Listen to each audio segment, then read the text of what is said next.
Note de Malga écrite par sa main. La Fondation SCP n'a jamais eu accès à ce journal.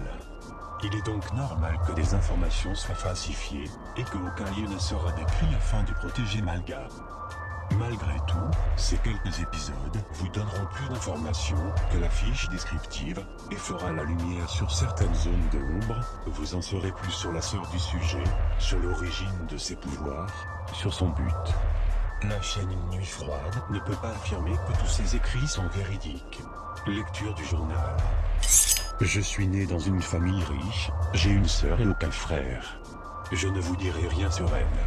Je ne raconte pas cela pour me plaindre, ni pour pardonner le moindre de mes actes, mais mon enfance a été un calvaire. Mon père était un fou qui touchait ma sœur quand elle était petite. Ma mère, soumise à lui, baissait les yeux et finissait par accepter cela. Parfois, il faisait ces choses sous mes yeux avec son horrible regard. Je vous raconte cela, car c'est ce qui m'a décidé à les tuer, lui ainsi que ma stupide mère, qui a laissé ces choses arriver. J'ai pris un plaisir fou à tuer mon père. C'est le meurtre que j'ai préféré de toute ma vie. Après leur mort, je reprenais mon souffle, recouverte de leur sang, quand quelques minutes après leur mort, mes yeux étaient comme brûlés de l'intérieur. Je n'ai jamais eu aussi mal de toute ma vie. C'était comme si de véritables flammes consumaient mes yeux. Alors que j'ai commencé à saigner des yeux et été plié au sol de douleur, la douleur s'arrêta d'un coup net et le sang s'arrêta de couler immédiatement.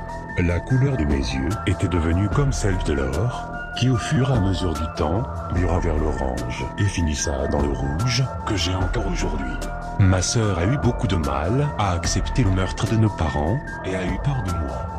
Malgré le traumatisme que mon père lui a fait subir, ils étaient quand même ses parents. Nous sommes finalement restés toujours ensemble, et j'ai toujours été là pour la protéger, quand un pervers s'approchait d'elle.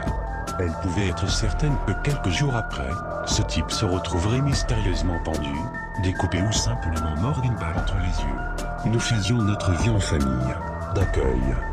La police recherchait activement le meurtrier imaginaire des parents des deux pauvres petites filles. Nous étudions, et je faisais mes meurtres de mon côté.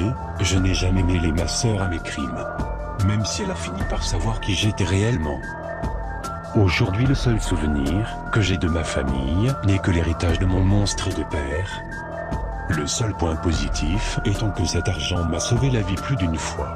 J'ai besoin de son argent pour rester en mouvement sur la planète, et pour m'équiper en armes. Sans son argent, la fondation me retomberait rapidement dessus.